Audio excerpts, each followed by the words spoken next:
힘들고 어려운 날 주님 전에 나온 저와 여러분을 주님의 이름으로 환영합니다. 정말로 오늘 오시기 힘드셨을 것 같아요. 예. 근데 그 이유 중에 하나는 상대방을 위한 배려도 있습니다. 그러니까 우리가 지금 예배드린 가운데서 상대방을 위한 배려도 필요한 것이죠. 오늘 함께 나눌 말씀의 제목은 여호와 이레의 3대 원리입니다. 다 같이 한번 따라 합시다. 여호와 이레의 3대 원리. 여호와 이레의 3대 원리. 저는 얼마 전 저랑 가장 친한 절친 목사인 박한수 목사를 만났어요. 만나서 그 박한수 목사로부터 자신의 첫 설교집을 선물로 받았습니다. 요즘 한참 뜨고 있는 유튜브 목사잖아요. 그의 설교집을 제가 받았는데 책 제목이 이랬습니다. 내가 구원받은 줄 알았습니다. 책 제목이 이래요. 내가 구원받은 줄 알았습니다. 영어로 이렇게 써 있더라고요. I knew I got saved by Jesus. 나는 예수에 의해서 구원받았다고 알았습니다. 이런 뜻입니다. 그러면서 이런 질문이 더해져 있습니다. 셀프 구원인가? 진짜 구원인가? 대부분의 그리스도인들이 나는 구원받았다 말하지요. 근데 그렇게 말한 많은 사람들이 혹여 나는 구원받았다고 자기 확신에 빠져 있는 것은 아닐까요?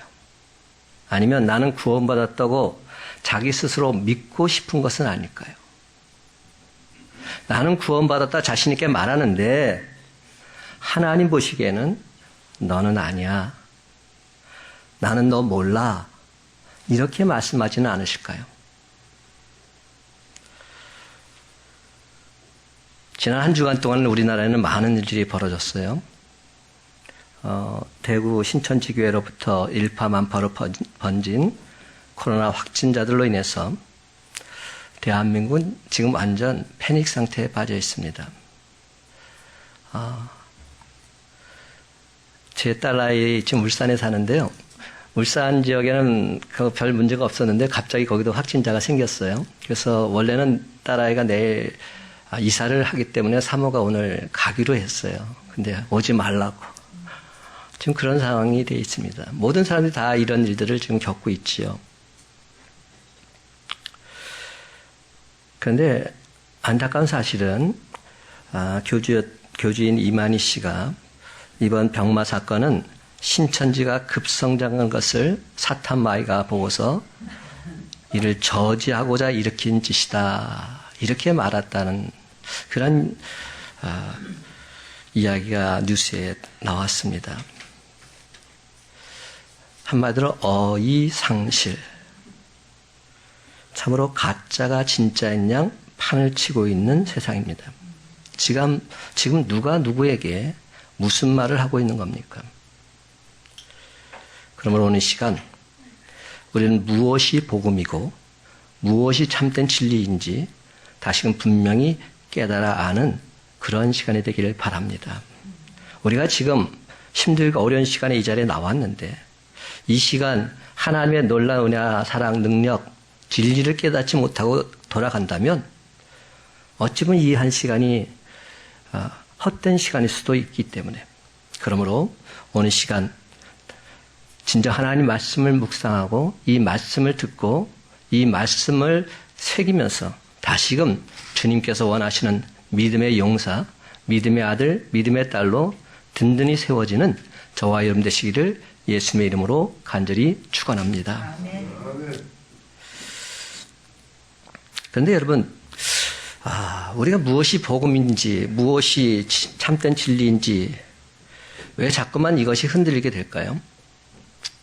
우리가 신앙생활에서 자꾸만 착각에 빠지는 데는 자기 확신이 마치 우리의 믿음처럼 그렇게 여겨진다는 데 있습니다.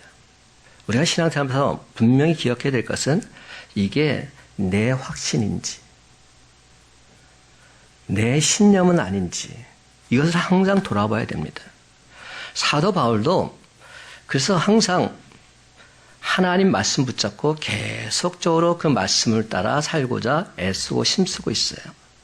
그 누가 봐도 사도 바울은 믿음에 든든히 서는 자입니다. 그런데 사도 바울은 계속 말합니다. 선줄로 할 때 조심하라고. 말씀의 자리에 섰을 때 그 순간 사탄 마귀가 틈타서 나는 넘어지기 쉽다고. 그러므로 우리는 매 순간 말씀을 통해서 나 자신을 바라봐야 됩니다. 그래야 우리가 흔들리지 않고 그래야 우리의 믿음이 온전히 설 수 있습니다. 자기 확신 즉 신령으로 믿는다는 것, 이것은 믿음을 가장한 가짜 믿음입니다. 이런 가짜 믿음은 차라리 안 믿는 것보다 못합니다. 내가 안 믿는다는 걸 알면 그래도 믿을 길이 있습니다. 그런데 자기를 속이는 가짜 믿음을 가지고 있다면 그것이 바로 진짜로 믿을 길을 아예 차단해 버립니다. 이게 문제입니다. 우리가 믿음을 온전히 갖고 있는다면 전혀 문제가 되지 않아요. 그런데 그 믿음을 잘못 갖고 있다면 그 사람 변화시키는데 어려움이 있습니다. 아니, 변화시킬 수 없을런지도 모릅니다. 왜냐하면 진짜 믿음으로 가는 길이 아예 차단되어져 버렸기 때문에. 사랑하는 성도 여러분, 저는 오늘 이 시간 아브라함을 말씀을 전하고자 합니다. 도대체 아브라함이 어떻게 해서 믿음의 조상이라 불려지게 되었을까? 어떻게 믿음을 가진 사람들의 조상이란 말을 듣게 되었을까? 그는 처음부터 믿음의 사람이 아니었어요. 여러분, 많은 사람들은 생각해요. 아브라함이 믿음이 좋아서, 믿음으로, 젖과 꿀이는 가나안 땅으로 출발했다고. 아니에요. 성경을 자세히 보십시오. 아브라함이 출발한 것이 아니라 그 아버지인 데라가 출발했어요. 그리고 아들인 아브라함은 그냥 따라갔을 뿐입니다. 믿음으로 젖과 꿀이 흐르는 가나안 땅으로 가고자 했던 것이 아니라 그냥 아버지 따라서 간 겁니다. 근데 나중에 그는 진정 믿음의 사람이 된 겁니다. 이게 중요합니다. 우리가 신앙생활 하면서 지금 믿음 천차만별일 수 있습니다. 그런데 마지막에 하나님께서 인정하시는 믿음의 사람이 되느냐, 이게 정말 중요한 것이죠. 우리가 진정 예수 믿고 신앙생활 하면서 진정 믿음의 사람이 되어서 너를 보니 나는 기쁘구나, 너를 보니 나는 행복하구나, 하나님으로부터 우리가 모두가 그런 말을 들을 수 있다면 그게 진짜 행복을 누리는 참된 믿음의 사람들인 겁니다. 저와 여러분 모두가 다 오늘 시간 아브라함의 믿음을 본받아서 믿음의 사람으로 다시 굳건히 서는 저와 여러분 되시길 간절히 소망합니다. 그의 초기 행동을 살펴보면 한마디로 말해서 개판이에요. 가관이에요. 그 중에 가장 드러나는 게 뭔지 아세요? 자기 아내를 누이 동생이라고 속였던 일. 자기 죽지 않으려고 자기 아내를 갖다 바친 겁니다. 그것도 한 번도 아니고 2번씩이나. 이런 남편이 다 있어요. 이거는 믿음의 사람은커녕 아예 인간이 못된 거. 이건 인간이 할 수 없습니다. 근데 그런 사람이 하나님으로부터 믿음의 사람이라 인정받고 있어요. 그러므로 우리는 그래도 나은 거예요. 우리가 그 정도는 아니잖아요. 아멘. 그렇죠? 그러면 우리가 오늘 이 시간 이 아브라함 믿음을 온전히 알게 된다면 우리의 삶도 달라질 수 있다는 겁니다. 그렇습니다, 여러분. 그는 삶 속에서 하나님을 만납니다. 어떻게 만납니까? 하나님 말씀을 듣고 그 말씀 따라 준행하다 보니 이 하나님의 말씀은 진리구나. 이 하나님의 말씀은 진정 생명력 있는 진짜구나. 확신하게 되었던 겁니다. 그리고 그 말씀 따라 준행하다 보니 결코 흔들리지 않는 믿음의 사람이 된 것입니다. 우리가 지금 이 자리에 왜 나와 있습니까? 그 하나님 말씀을 듣고 그 말씀대로 준행하고자, 그래서 진정 믿음의 사람으로 세워지고자 이 자리에 나와 있는 것입니다. 그렇습니다, 여러분. 오늘 시간 아브라함이 경험했던 하나님, 아브라함이 만났던 그 하나님 온전히 만나서 진리 가운데 바로 서서 진정 그 어떤 경우라 할지라도 흔들리지 않는 강한 믿음의 영적 용사들이 다 되시기를 예수님의 이름으로 간절히 축원합니다. 그렇습니다, 여러분. 오늘은 특별히 하나님 말씀을 듣는 중에 아브라함처럼 여호와 이레 하나님을 온전히 만나심으로 늘 항상 우리 삶을 예비해 주시는 하나님 아버지께 우리의 믿음을 보여드리는 저와 여러분의 모습이 되기를 간절히 소망합니다. 그렇다면 오늘 성경에 나오는 여호와 이레란 무슨 뜻입니까? 여호와께서 준비하셨다, 이런 뜻입니다. 여호와께서 뭘 준비하십니까? 내가 꼭 필요한 것을 준비하십니다. 그렇습니다. 우리가 믿는 하나님은 내가 꼭 필요한 바로 그것을 준비해 놓고 계십니다. 아멘. 근데 여러분, 그 하나님께서 우리에게 복을 주시고자 할 때 그 복에도 원리가 있다는 사실을 우리가 오늘 알기를 원합니다. 오늘 그것을 알기 위해서 제가 말씀을 준비했습니다.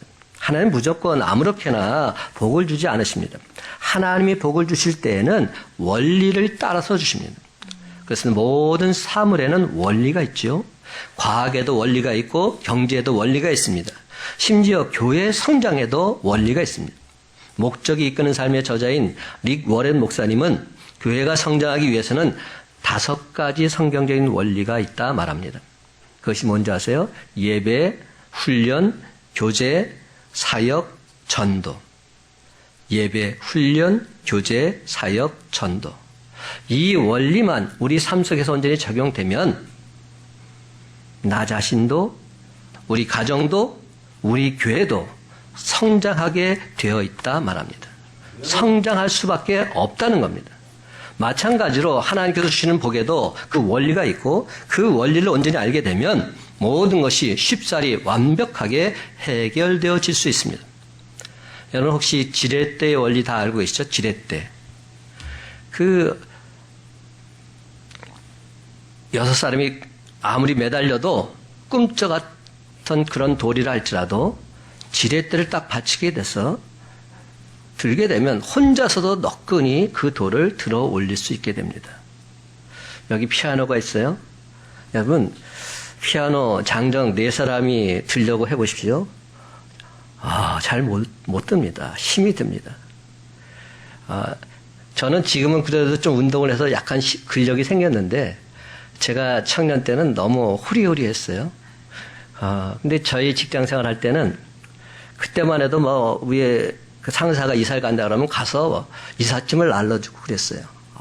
저는 그게 굉장히 싫었는데 근데 제가 젊다 보니까 힘쓰는 일을 자꾸만 절 시키는 겁니다. 근데 지금도 기억나는데 엘리베이터를 이 피아노를 장정 돼 있어 받치고 올라가는데 계속 계단을 타라서 올라가는 거였어요. 야, 죽는 줄 알았어요. 정말로 너무너무 힘들더라고요. 근데 내가 자꾸만 기울어지면 젊은 놈이 힘도 못 쓴다고 막 뭐라고 그러는 거예요. 얼마나 힘들었는지 몰라요. 근데 여러분 그 이삿짐 하는 분들 보면 2사람이 그 피아노 너끈히 나릅니다. 야, 좀 저 사람들이 어떻게 저렇게 피아노를 둘이서 나를까? 이해가 되지 않아요. 근데 나름의 요령이 있는 겁니다. 무조건 힘만 있다고 되는 게 아닌 겁니다. 마찬가지예요. 우리가 원리를 명확히 알게 되면 우리가 하나님 자녀답게 넉넉히 이기며 승리하는 삶을 살아갈 수 있습니다. 하나님의 사람들도 이 세상을 살아갈 때 영적 원리를 따라서 살아갈 필요가 있는 것이죠. 그렇습니다. 천상보다 중요한 것은 본질이라고 합니다. 마찬가지로 하나님이 우리에게 주신 복을 받기를 원한다면 하나님이 주신 복의 원리를 따라서 살아가면 되는 것입니다. 그렇다면 하나님 주신 여호와 이레의 축복의 원리 과연 무엇일까요? 첫 번째 원리는 바라봄의 원리입니다. 바라봄의 원리. 4절 말씀 다 같이 함께 읽어봅시다. 4절 시작. 제3일에 아브라함이 눈을 들어 그곳을 멀리 바라본지라. 여러분 아브라함은 하나님이 지시하신 산을 바라보고 있습니다. 그 산은 여호와 이레의 산이었습니다. 하나님이 친히 지시하시고 준비하신 산이었습니다. 시편 121편 1절과 2절 내가 산을 향하여 눈을 들리라 나의 도움이 어디서 올까? 나의 도움은 천지를 지으신 여호와에게서로다. 말씀 모두에 잠시 언급했던 릭 워렌 목사님이 우리나라에서 상암동 월드컵 경기장에서 10만여 명이 참석한 가운데 대형 집회를 열었던 적이 있어요. 그때 제가 그 자리에 함께 있었습니다. 근데 그때의 주제가 무엇인지 아십니까? 그 주제만 지금도 기억이 나요. Hope for a wave of revival. 부흥의 파도를 기대하라. Hope for, 기대하라. 여러분, 기대가 없으면 응답도 성취도 없습니다. 아브라함은 하나님께서 지시하신 잔을 기대하는 마음으로 바라보고 있습니다. 그렇습니다. 로마서 4장 18절을 보면 아브라함은 바랄 수 없는 중에 바라고 믿었다고 말합니다. 그런데 여러분 한번 곰곰이 생각해 보십시다. 아브라함 나이는 100세고요. 지금 사라 아내의 나이는 90세입니다. 90세가 된 할머니가 어떻게 애를 낳을 수 있단 말입니까? 도무지 불가능한 일 아닙니까?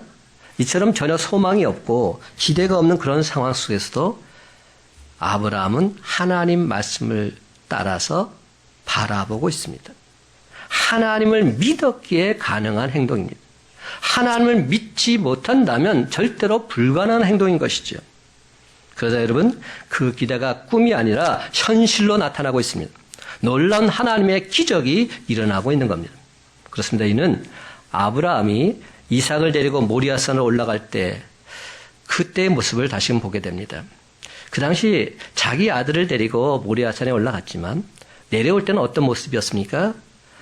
다시 산 아들, 부활한 아들, 그 아들을 선물로 받아서 내려왔다 이렇게 말할 수 있는 겁니다. 그러므로 이제 우리도 이처럼 하나님의 복에 대한 기대감이 있어야 됩니다. 사랑하는 성도 여러분, 오늘 너무 힘들고 어려운 시간 왔는데 여러분은 오늘 어떤 기대감을 가지고 이 자리에 오셨습니까? 여러분 지금 무엇을 바라보고 계십니까? 혹시 빛보다는 어둠을 바라보고 있지는 않으십니까? 행복한 순간임에도 궁상맞게들이 불행을 연출하며 살고 있지는 않습니까? 여러분, 내가 무엇을 바라보고 있느냐? 이것이 중요합니다. 여호와 이레의 하나님 바라보시기 바랍니다. 여호와 이레의 하나님 그분을 믿고 기대하며 살아가시기 바랍니다. 히브리서 11장 1절과 2절은 말합니다. 믿음은 바라는 것들의 실상이요 보이지 않는 것들의 증거니 선진들이 이로써 증거를 얻었느니라. 그러면서 이렇게 말합니다. 히브리서 12장 1절과 2절 상반절.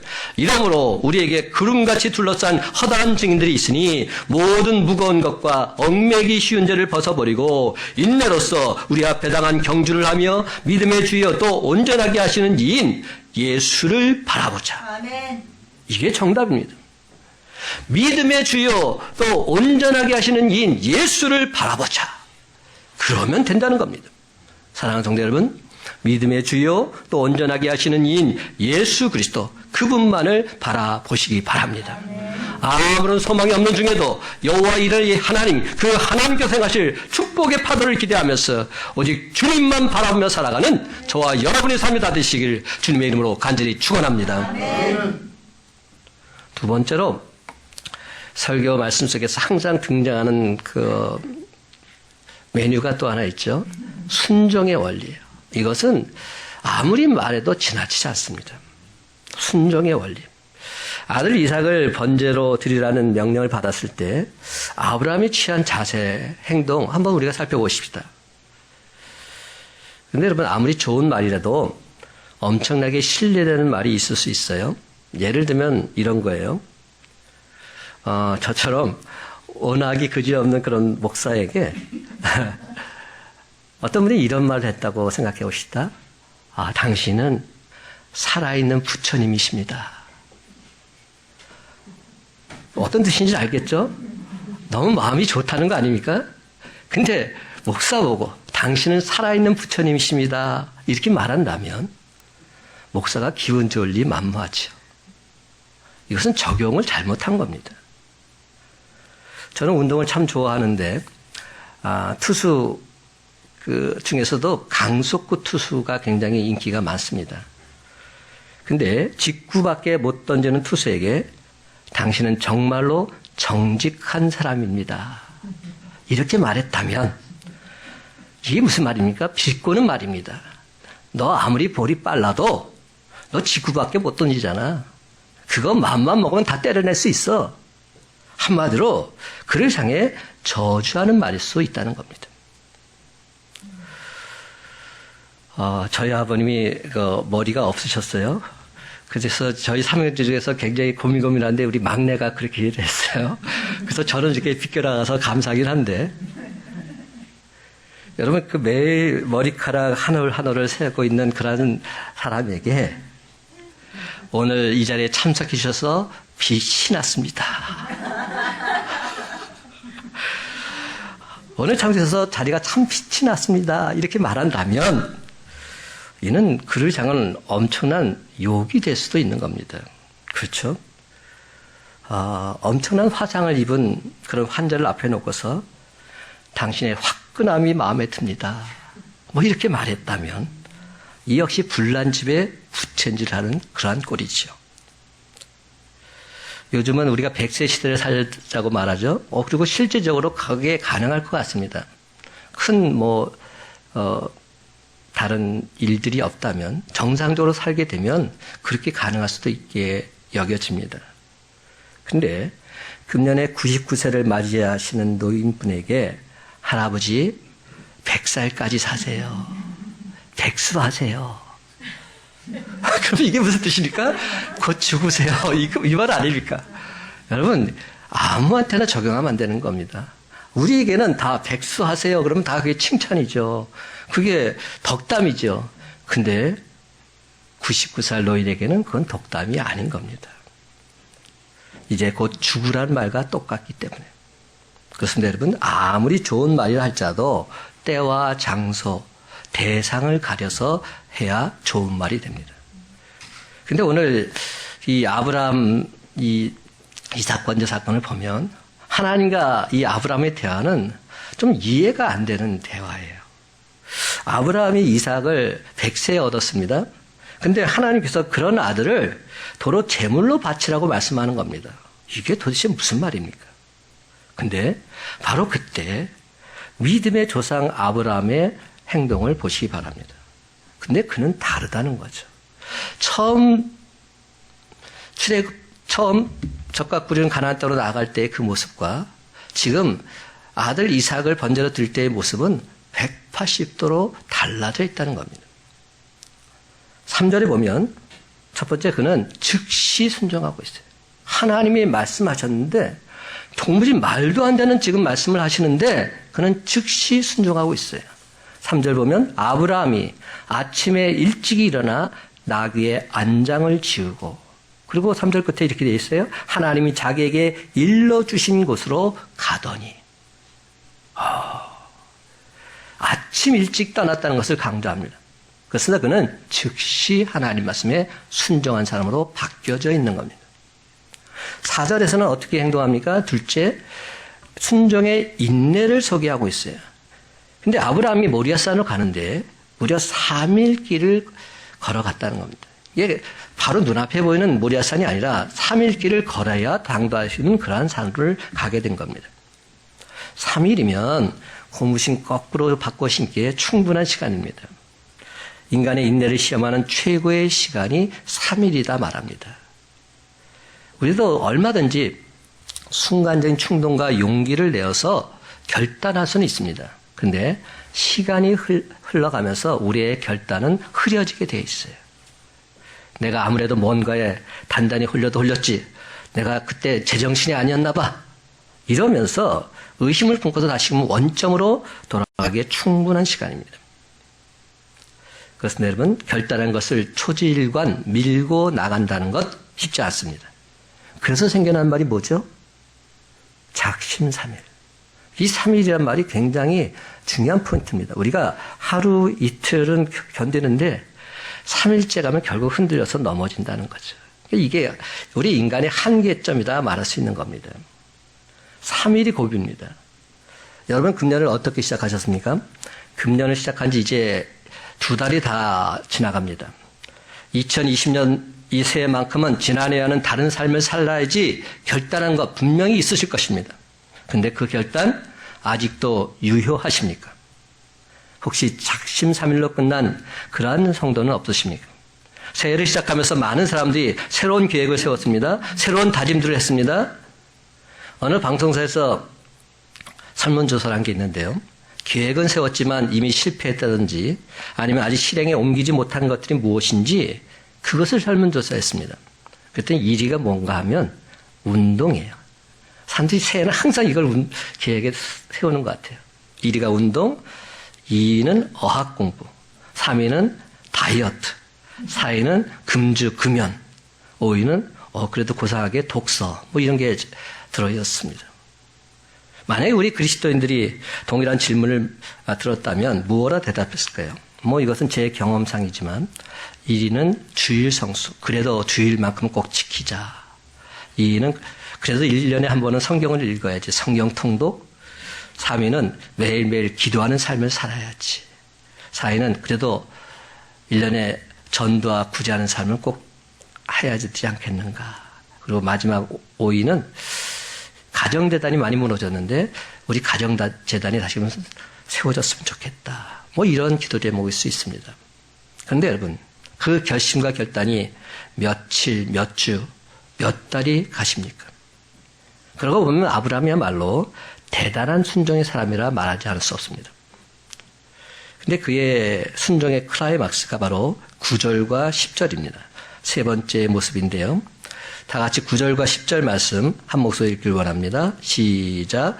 하나님이 그에게 일러주신 곳에 이른지라 이에 아브라함이 그곳에 제단을 쌓고 나무를 버려놓고 그의 아들 이삭을 결박하여 제단 나무에 놓고 손을 내밀어 칼을 잡고 그 아들을 잡으려 하니. 이 장면이 어떤 장면입니까? 지금 100세 노인이 10대 청소년을 결박해서 하나님께 제물로 바치려고 하고 있는 장면입니다. 제가 왜 이렇게 단언합니까? 성경에 그렇게 나와 있기 때문에. 여러분, 오늘 본 말씀 바로 앞에 부분 6절을 보면 이런 말씀이 있어요. 아브라함이 이에 번제나무를 가져다가 그의 아들 이삭에게 지우고 자기는 물과 칼을 손에 들고 두 사람이 동행하더니. 지금 하나님께 제사를 드리러 가는데 나무를 누가 이고 간다고요? 아들이 이고 갑니다. 무거운 거를 지금 아들이 이고 가는 겁니다. 지금 아버지는 달랑 불과 칼을 손에 들고 그 아들을 따라가고 있는 장면입니다. 그렇다면 뭡니까? 누가 힘이 세다는 겁니까? 아들이 세죠. 아버지는 지금 힘을 전혀 쓸 수 없는 그러한 나이입니다. 아니, 100세 된 할아버지가 무슨 힘을 씁니까? 나무찜을 지고 가는 그 청년이 힘을 쓸 수 있지요. 근데 성경 장면은 어떻습니까? 그 아버지가 100세 노인이 지금 10대 청소년을 결박해서 하나님께 제물로 바치려고 하고 있다는 겁니다. 그러면 어떤 일이 벌어질 것이 예견됩니까? 아들이 그냥 탁 치면서 이 아버지 노망 들었나 하면서 그냥 도망갈 것 아닙니까? 뭐 이런 아버지가 다 있어. 아들을 잡아주는 아버지가 이 세상에 어디 있어? 이러면서 막 소리 지르면서 떠나갈 것 아니겠습니까? 그런데 어떤 일이 벌어지고 있습니까? 이 아들이 순종하고 있다는 겁니다. 여러분, 이 장면이 어떤 장면으로 다갑니까? 그 아버지의 그 아들이구나. 하나님 말씀에 순종하는 아버지의 모습을 보고 자라났던 이 아들이 지금 아버지가 하는 이 행동은 결코 잘못된 행동이 아니겠구나. 아버지는 하나님 말씀을 믿고 순종하는 사람이기에 아버지께서 하시는 일이라면 분명히 뜻이 있겠구나. 이 아들이 아버지 하나님이 나의 하나님임을 믿고 순종하고 있는 겁니다. 이게 진짜 모습이죠. 저는 오늘 이 시간 이 자리에 나온 여러분의 모습이 이러한 모습이 되길 간절히 바랍니다. 여러분의 모습을 통해서 여러분의 자녀들이 하나님을 믿는 아버지의 모습이라면, 하나님을 믿는 어머니의 모습이라면 내가 온전히 순종하겠습니다. 진정 그 가정이 믿음과 순종이 더욱 넘쳐나는 주의 가정 되기를 간절히 소망합니다.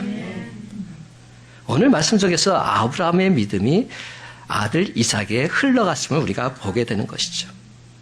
그 순간 하나님께서 어떻게 행동하십니까? 아브라함아, 아브라함아. 놀래가지고 아브라함아, 아브라함아, 그만둬라. 이제 됐다. 내가 네 믿음을 보았다. 이렇게 말씀하고 있는 것 아닙니까? 하나님이 아브라함의 믿음을 온전히 확인하고 계신 겁니다. 여기서 우리가 너무나 잘 아는 위대한 공식이 하나 탄생하죠. 믿음은 곧 순종이다. 믿으면 순종하게 되고 순종하면 믿게 된다. 여기서 가장 중요한 믿음의 공식이 나옵니다. 믿음은 곧 순종입니다. 우리가 신학에 와서 야고보서를 항상 얘기를 할 때마다 야고보서는 행함에 관련된 말씀으로 가득 차 있다고, 그래서 어떤 분은 지푸라기 신학이다 이렇게까지 말하기도 했어요. 별 볼일 없다는 겁니다. 근데 야고보서를 우리가 읽으면 읽을수록 야고보서야말로 진짜 하나님 말씀으로 가득 차 있다. 저는 그런 생각이 듭니다. 그 야고보서의 전체 내용은 이런 내용입니다. 믿음은 곧 순종이요, 순종은 곧 행함으로 나타난다. 이것이 야고보서의 주제입니다. 믿으면 순종하게 되고 순종하면 그것이 삶 속에서 행동으로 나타나게 되어 있다. 그러므로 여러분, 오직 믿음으로 말미암아 살리라 이 말의 의미는 뭡니까? 오직 하나님을 믿음으로 우리가 하나님 말씀에 순종하게 되고 하나님 말씀을 순종하게 살게 되면 그것이 나도 모르는 사이에 삶 속에서 드러나게 된다. 그러므로 이스라엘 사람이 진짜 믿음의 사람이다. 이 말씀을 하나님께서 주고자 하시는 겁니다. 그래서 대표적인 두 사람을 예를 들고 있어요. 한 사람은 믿음의 여인 라합입니다. 기생 라합을 보라는 겁니다. 순종 곧 행함으로 그녀가 복을 받지 않았느냐 말합니다. 이 라합에 대한 이야기는 제가 새벽 제단 시간에 말씀하고 여러 번 말씀드렸기 때문에 더 이상 언급하지 않습니다. 그러면서 우리가 너무 잘 아는 아브라함의 믿음을 보라고 말합니다. 그가 그저 믿음의 조상이 된 것이 아니라 그 또한 하나님 말씀에 순종해서 그 말씀대로 행할 때 의롭다 하심을 받지 않았느냐 이렇게 말하고 있습니다. 오직 의인은 믿음으로 말미암아 살리라 이 말씀 속에는 하나님 말씀을 믿고 순종할 때 그것이 행함으로 나타났다. 그럴 때 하나님께로부터 의롭다함을 받게 되었다. 이 말씀이 다 포함되어지는 겁니다. 따라서 한 단계 더 나아가서 이런 공식이 확실하게 세워지게 됩니다. 믿으면 순종하게 되고 순종하면 행하게 됩니다. 믿으면 순종하게 되고 순종하면 행하게 됩니다. 그렇습니다. 믿음과 순종과 행함은 하나입니다. 한 세트인 것이죠. 믿음과 순종과 행함이 하나가 되지 못한다면 뭔가 지금 문제가 있는 삶입니다. 우리가 신앙생활하는데 가장 큰 문제가 뭡니까? 믿습니다. 아멘. 근데 행함이 따라주지 않아요. 그 말은 뭐냐? 하나님 말씀을 온전히 믿지 못하기 때문일 수 있는 겁니다. 하나님 말씀을 믿는다면 순종하게 되고 순종한다면 그것이 삶 속에서 열매를 맺게 되어 있습니다. 이것이 예수님 말씀입니다. 우리의 삶이 진정 하나님 말씀을 믿는다면 그 말씀에 순종해서 주렁주렁 하나님께서 원하시는 귀한 열매를 맺는 삶이 되어야 할 줄로 믿습니다. 그렇습니다. 그의 믿음, 아브라함의 믿음은 순종과 행함이 동반된 믿음이었습니다. 결단코 우리들처럼 립서비스나 말의 성찬이 아니었다는 겁니다. 아브라함은 철저하게 순종의 사람이었다는 말입니다. 하나님 말씀에 순종해서 그 말씀대로 행함으로 복을 받게 되었다 말하고 있는 겁니다. 근데 우리는 항상 이 복에 대한 얘기만 합니다. 아니요. 하나님의 말씀을 따라 순종했고 순종하고 행할 때 하나님의 놀라운 은혜와 축복을 더하여 주신 겁니다. 그러면서 사랑하는 성도 여러분, 하나님 말씀일진데 도무지 내가 이해가 되지 않는다 할지라도 전혀 납득이 가지 않는다 할지라도 온전히 순종하심으로 하나님이 예비하신 크신 축복 다 받아 누리시는 저와 여러분 되시기를 주님의 이름으로 간절히 축원합니다. 마지막 세 번째로 시험의 원리가 있어요. 이게 굉장히 22장에서 중요한 원리인데요. 첫 번째는 바람의 봄의 원리, 두 번째는 뭐라고 그랬죠? 순종의 원리, 세 번째는 시험의 원리. 근데 시험에는 두 가지가 있다는 사실 아십니까? 하나님의 시험이 있고요. 사탄 마귀의 시험이 있어요. 하나님의 시험은 뭐냐? 테스트입니다. 사탄 마귀의 시험은 temptation, 유혹입니다. 하나님께서 우리를 유혹하시지 않잖아요. 그렇잖아요. 하나님 우리를 유혹하시는 분은 아닙니다. 사탄 마귀가 우리를 유혹하지요. 그러므로 하나님께서 시험하신다 하실 때는 우리의 믿음을 보길 원하고 계시는 겁니다. 분명히 다른 개념입니다. 예수님께서 공생의 사역을 시작하실 때 사탄 마귀의 시험을 받으셨다 성경은 나옵니다. 사탄 마귀의 유혹을 받으신 겁니다. 마태복음 4장 1절 말씀, 그때 예수께서 성령에 이끌려 마귀에게 시험을 받으러 광야로 가사 40일을 밤낮으로 금식하신 후에 줄이신지라. 시험하는 자가 예수께 나와서 이르되 내가 만일 하나님의 아들이여든 명하여 이 돌들로 떡덩이가 되게 하라. 근데 여러분 창세기 22장을 보면 하나님께서 아브라함을 시험하셨습니다. 1절에 이런 말이 나와요. 22장 1절, 그 일 후에 하나님이 아브라함을 시험하시려고 그를 부르시되. 하나님이 아브라함을 시험하시려고. 그렇다면 무엇을 시험하려고 하셨습니까? 100세 얻은 독자 이삭을 번제로 드리라 지금 시험하신 겁니다. 하나님께서 지금 아브라함을 한번 테스트해 보시겠다는 겁니다. 내 믿음이 진짜인지 가짜인지 하나님께서 한번 검증해 보시겠다는 겁니다. 제가 청년 시절에 유명한 음료수가 하나 있었는데 써니텐이라는 음료가 있어요. 써니텐. 여러분 잘 모르겠네. 그 써니텐은 그 가수 김한수 씨가 나와서 막 흔들면서 그 광고했던 겁니다. 그래서 흔들어 주세요, 써니텐 뭐 이런 게 있어요. 지금 하나님께서 마구마구 지금 아브라함을 흔들고 계신 겁니다. 도무지 말도 안 되는 지금 말씀을 하시면서 아브라함을 흔들고 계십니다. 근데 어떻게 됩니까? 아브라함은 하나님의 테스트에 당당하게 합격하고 있습니다. 12절 말씀, 이런 말씀 우리 함께 읽어보십시다. 시작. 사자가 이르시되 그 아이에게 내 손을 대지 말라, 그에게 아무 일도 하지 말라, 내가 내 아들 내 독자까지도 내게 아끼지 아니하였으니 내가 이제야 내가 하나님을 경외하는 줄을 아노라. 분명히 말합니다. 내가 이제야 내가 하나님을 경외하는 줄을 아노라. 너는 진짜구나. 너야말로 진짜 믿음의 사람이구나. 하나님께서 지금 인정하고 계신 겁니다.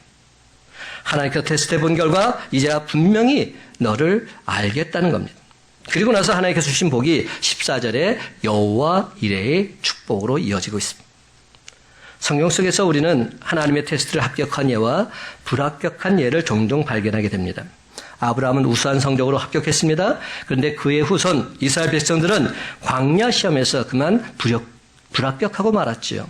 그 결과 모두 다 광야에서 엎드러지고 말았습니다. 이스라엘 백성들을 하나님께서 광야 길로 인도하신 목적이 무엇인지 아세요?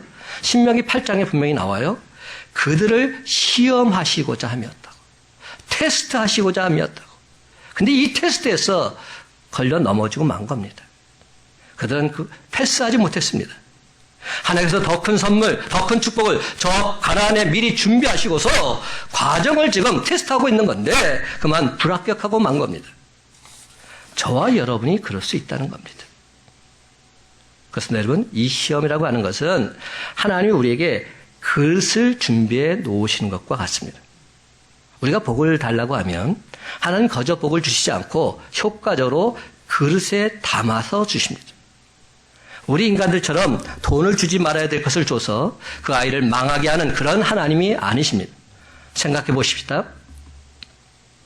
돈을 달라고 하는데 돈을 감당하지 못하고 명예를 달라고 하는데 명예를 감당하지 못한다면 어찌 되겠습니까? 돈 쓸 줄 모르는 사람에게 돈을 주는 것은 그를 망하게 하는 지름길입니다. 그래서 반드시 테스트 과정을 거치게 하는 것입니다. 예를 들면 하나님, 나는 물질을 통해서 하나님의 일을 하겠습니다. 그러니 내게 물질을 허락해 주십시오. 이렇게 기도했다고 하십시다. 그러면 하나님이 어떻게 하실 것 같습니까? 일단 그 돈 문제를 가지고 그를 시험하십니다. 분명합니다. 이것이 하나님의 원리입니다. 그래서 그 돈을 빼앗아 가십니다. 그거 참 이상도 하지요.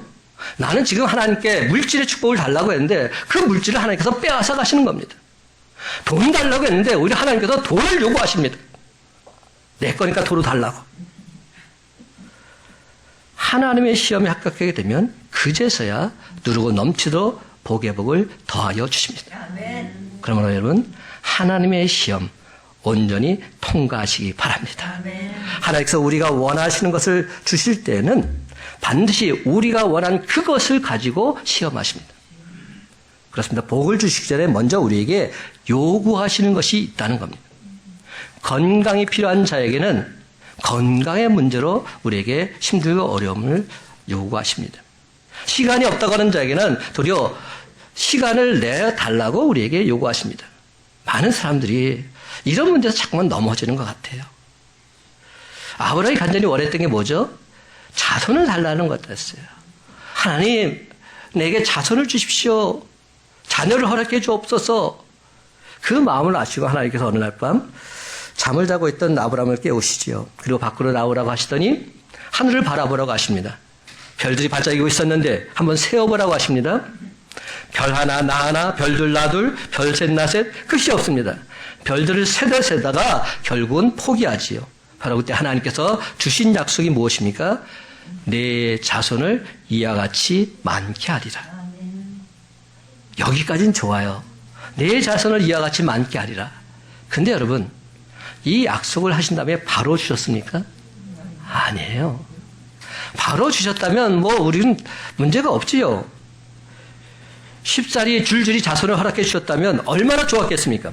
아닙니다. 하나님께서 그러시지 않고 그 자식, 하나 주신 그 자식마저 먼저 시험하고 있습니다.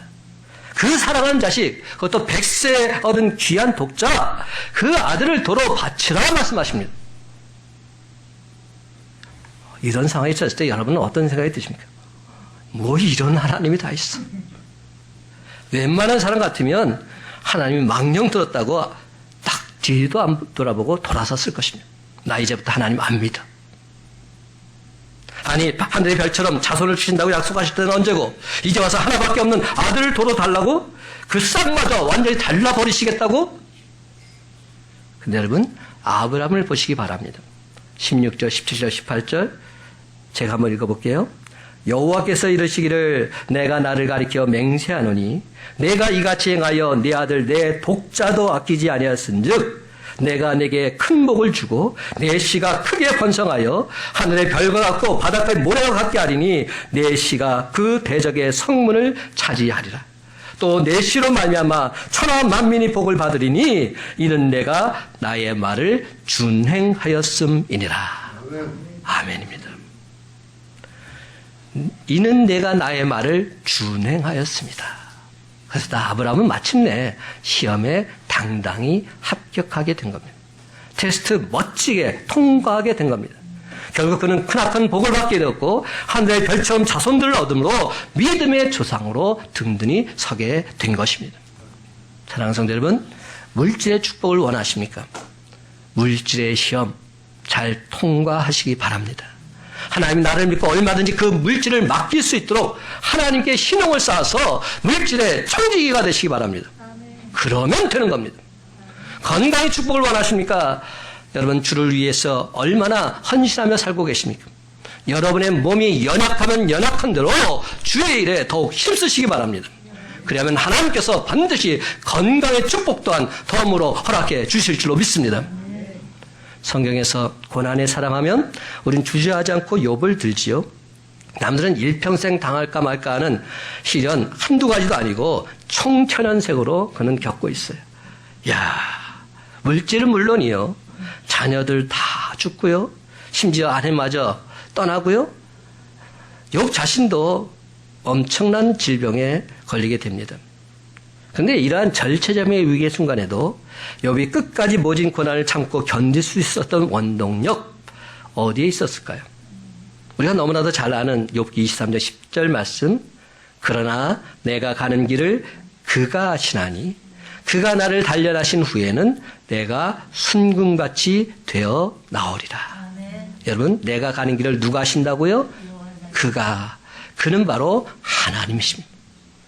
그렇습니다. 내가 가는 길 하나님께서 하시나니 하나님께서 나를 단련하신 후에는 내가 순금같이 되어 나오게 될 줄로 나는 믿습니다. 바로 이게 진짜 신앙입니다. 그렇다면 오늘날 여러분이 소망하는 것이 무엇입니까? 어떤 복을 구하고 살고 계십니까? 그것이 어떤 것이든지 먼저 하나님이 주시는 시험, 이 시험부터 잘 통과하시기 바랍니다. 그러면 얻을 수 있습니다. 그러면 누릴 수 있습니다. 다시 13절과 14절 말씀 함께 한 목소리 읽겠습니다. 시작. 아브라함이 눈을 들어 살펴본 즉 한 순양이 뒤에 있는데 뿔이 수풀에 걸려 있는지라 아브라함이 가서 그 순양을 가져다가 아들을 대신하여 번제로 드렸더라. 아브라함이 그 땅 이름을 여호와 이레라 하였으므로 오늘까지 사람들이 이르기를 여호와의 산에서 준비되리라 하더라. 아멘. 여호와 이레의 하나님, 우리의 모든 필요를 아시고 미리 준비해 주시는 하나님, 그분이 저와 여러분이 믿는 하나님이신 줄 믿으시기 바랍니다. 아멘. 여러분이 진정 여호와 이레의 하나님을 믿으신다면 도대체 왜 믿으십니까? 무조건 믿으십니까? 무조건 믿는다면 우리는 맹신도요 광신도일 수밖에 없습니다. 사랑하는 성도들은 우리가 그 여호와 하나님을 믿는 그 이유는 하나님께서 그 시험을 출제하신 분이기 때문에 믿는 겁니다. 하나님께서 그 시험의 출제자이시기 때문에 믿는 겁니다. 그 문제를 내신 분이 하나님이시기에 하나님께서 해답 또한 완벽하게 제공해 줄 줄 믿고 나가는 겁니다. 이게 믿음입니다. 그래서 아브라함과 이삭은 문제를 내신 하나님께서 반드시 해답 또한 허락해 주실 줄 믿고서 힘차게 나아가고 있습니다. 그렇습니다, 여러분. 모든 문제는 해답이 있습니다. 그러므로 혹시 여러분에게 견디기 힘든 어려움이 찾아왔다면 그 문제를 해결하기 위해서 다른 곳으로 달려가지 마시고 해답을 갖고 계신 하나님께로 달려 나오시기 바랍니다. 하나님께는 반드시 해답이 있습니다. 고린도전서 10장 13절 말씀, 사람이 감당할 시험 밖에는 너희가 당한 것이 없나니 오직 하나님을 믿으사 너희가 감당하지 못할 시험 당함을 허락하지 아니하시고 시험 당할 쯤에 또한 피할 길을 내사 너희로 능히 감당하게 하시느니라. 너희로 능히 감당하게 하신다 분명히 말씀합니다. 사랑하는 성도 여러분, 하나님께서 내게 엄청난 시험을 주신 것은 내가 그 시험을 넉넉히 감당할 수 있는 힘과 능력과 지혜가 있는 줄 믿기 때문인 줄 믿으시기 바랍니다. 그렇습니다. 우리가 지금 엄청난 시험이 있는데 이 시험이 하나님께서 주신 것이라면 그 시험을 주신 하나님께서 그 문제의 해답도 알고 계시기에 그것을 감당할 수 있도록 힘과 능력과 지혜 또한 덧입혀 주실 줄로 믿습니다. 하나님께서 우리에게 시간을 바치라고 하는 것은 우리에게 영원한 삶이 보장되어 있기 때문이요. 하나님께서 우리에게 몸과 마음 바치라고 하는 것은 영원한 하늘나라가 이미 확보되어 있기 때문입니다. 그렇습니다. 여호와 이레 하나님께서 우리 모두에게 가장 귀한 것을 요구하시는 것은 더 크신 은혜, 더 크신 축복이 이미 우리 모두에게 예비되어 있는 줄 믿으시기 바랍니다. 아멘. 이제 말씀을 맺습니다. 사랑하는 성도 여러분, 하나님께서 우리 모두에게 도무지 감당하기 힘든 시험을 주실 때에는 반드시 해답 또한 준비해 놓고 계심을 믿고서 주님 말씀에 온전히 순종하며 나아가시기 바랍니다. 아멘. 주님 말씀이라면 내가 순종하겠습니다. 그래서 마침내 이제 우리는 날마다 하나님이 예비하신 여호와 이레의 축복을 맛보면서 하나님께 감사의 제사를 올려드리는 저와 여러분의 복된 삶이 다 되시기를 예수님의 이름으로 간절히 축원합니다.